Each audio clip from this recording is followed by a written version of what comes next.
Turabasuhuje kandi tubahaye ikaze mwe mukomeza kudukurikira. Tubashimira ko muguma kubana natwe umunsi ku munsi.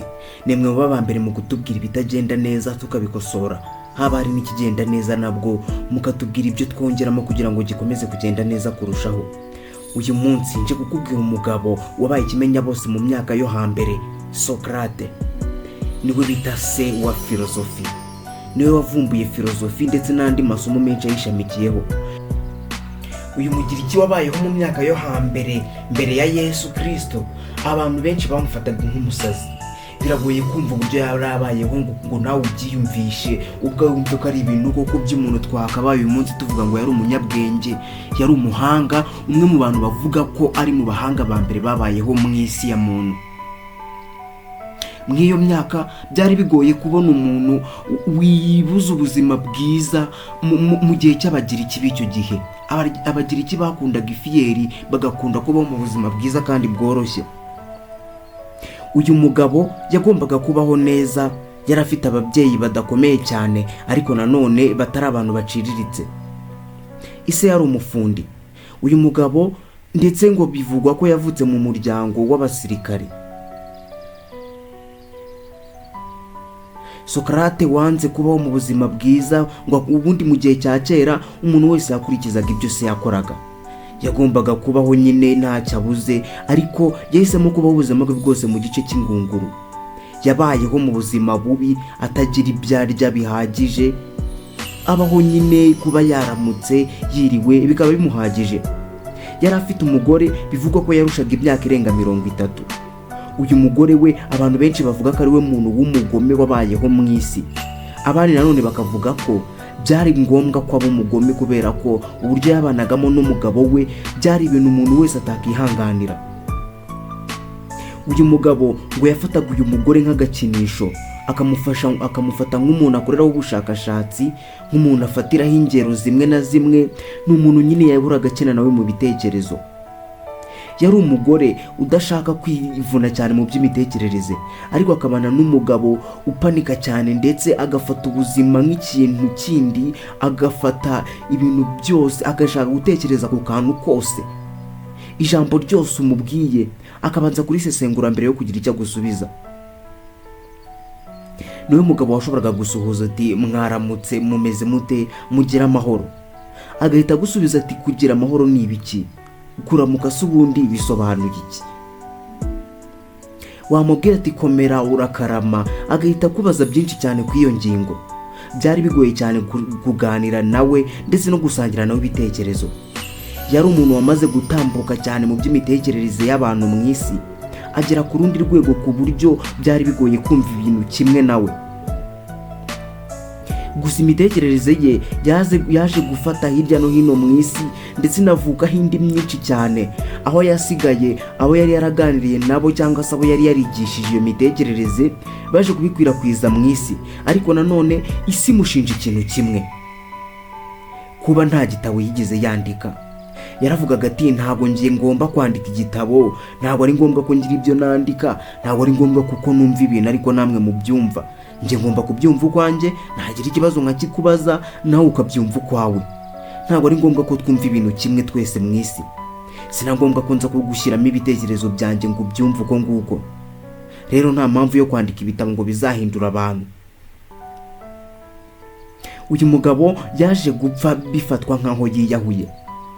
Yaje gushinjwa ibyaha birimo kugumura abaturage. Kera mu Bugiriki habaga icyitwa demokarasi. Demokarasi bivuze ngo umwanzuro wose igihugu kirafata abaturage bagomba kubigiramo uruhare. Uyu mugiriki wo muri Atene ikintu cya mbere yapfuye na leta ye yari intambara bari bagiye kwishoramo. Bari bagiye kurwana intambara yagombaga kubahanganisha n'akandi gace kari gakomeye, ari uduce tubiri duhanganye mu Bugiriki, ubwo uratsinda akayobora. Icyo gihe abaturage bose bagombaga gutora. Muri uwo mujyi yafashe abaturage bake bari bari hafi ye, abumvisha uburyo cy'iyo ntambara itari ngombwa, ndetse abumvisha uburyo nta mpamvu n'imwe ihari yo kurwana iyo ntambara. We n'abandi bantu bakeya banze gutora yego, batora oya. Ibyo byatumye leta itangira kubifata nko kwigumura ndetse akanagumura abandi, kubera ko nibo bantu bonyine mw'icyo gihe batatoye yego. byafashwe nk'urwanya ubutegetsi, kandi icyo gihe uwabikoraga yaricwaga, yakatiwe urwo gupfa. Ntiyigeze aburana, ntiyigeze ashaka kuvuga ibintu byinshi ku byaregwa, ahubwo yarinze apfa, yarinze agera ku munota wa nyuma agishaka kwigisha abantu, akiri kuvuga ati nge ntangazwa n'ukuntu ndi kubona rwose ibintu mukora bitanyuze mu mucyo. Ati bisi byo, nta mpamvu y'izi ntambara, nta mpamvu y'ibi ngibi, nta n'impamvu y'ibi ngibi. Yabaga mu nkambi, bafataga abantu bose bakabakusanyiriza hamwe kugira ngo ibindi bice bigiye kuberamo intambara hatagira abaturage babyangirikiramo. Yari umugabo utangaje cyane ku buryo yumvagamo ibintu bitandukanye n'abandi bose. Abantu baramunengaga bakanavuga ko ari mubi cyane ku isura, yari afite ibizuru binini, anafite amaso manini asohoka, ibyiso binini nyine bisohoka mu maso bikaza imbere. Ibi ngibi iyo yaganiraga n'abandi yababwiraga buryo ki ari cyo kintu cyiza ahubwo afite, ari we mwiza kurusha abo bandi. Akavuga ati ibizuru byanjye binini, ntago burya mwakabaye murebera amazuru ku bwiza bwayo ngo nuko ari matoya cyangwa ari manini, mwakarebeye ku buryo amazuru abasha kumva ibintu.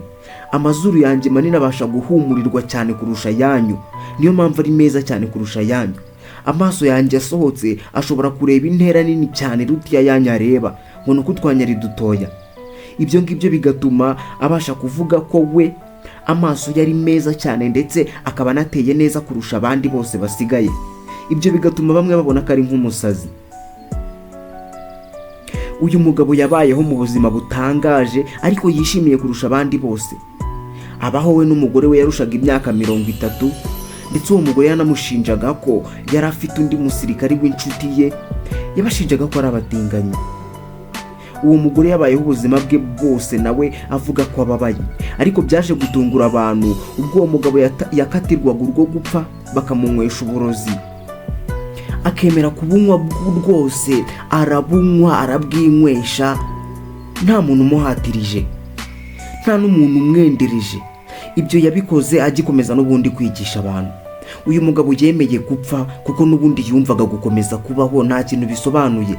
Ubuzima bubemo, nunabuvamo nta kibazo rwose, abandi barakomeza babubemo.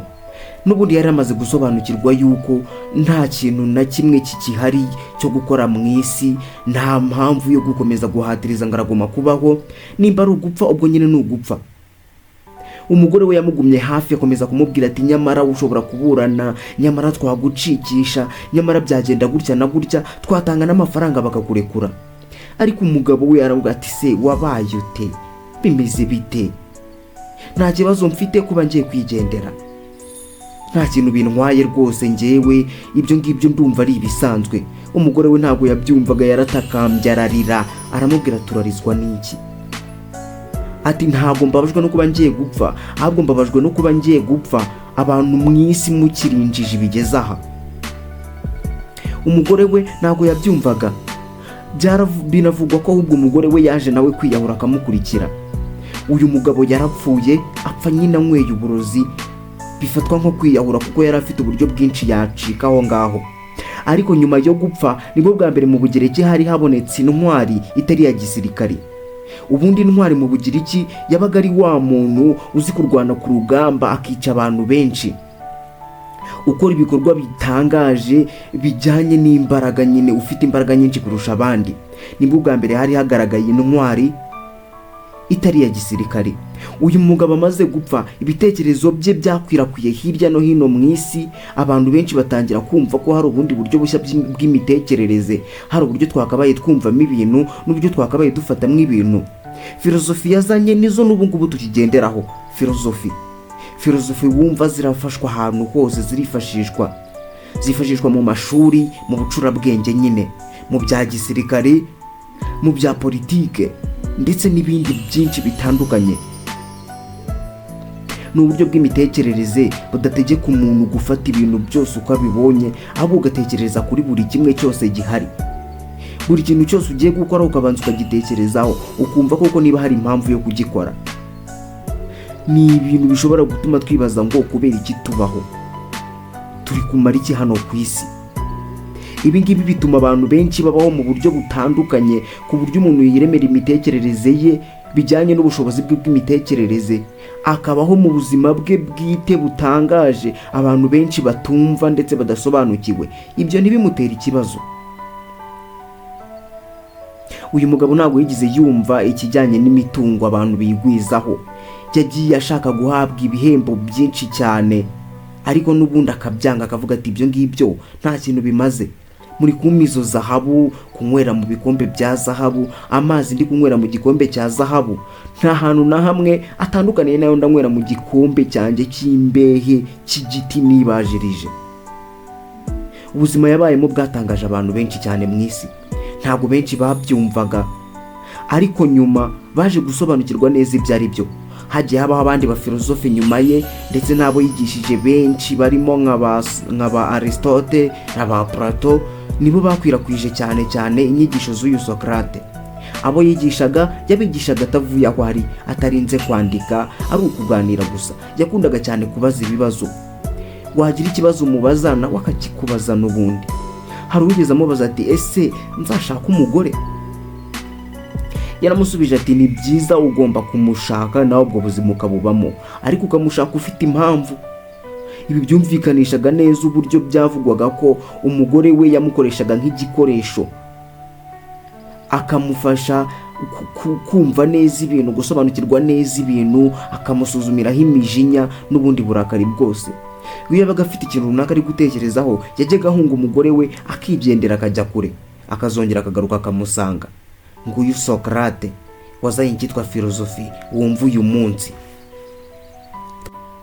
Afite amasomo menshi cyane yagiye asiga tuzagenda tugarukaho mu biganiro bizaza. Yavuze byinshi cyane ku rukundo, yavuze byinshi cyane ku butunzi, yavuze byinshi cyane ku bucuti. Socrates.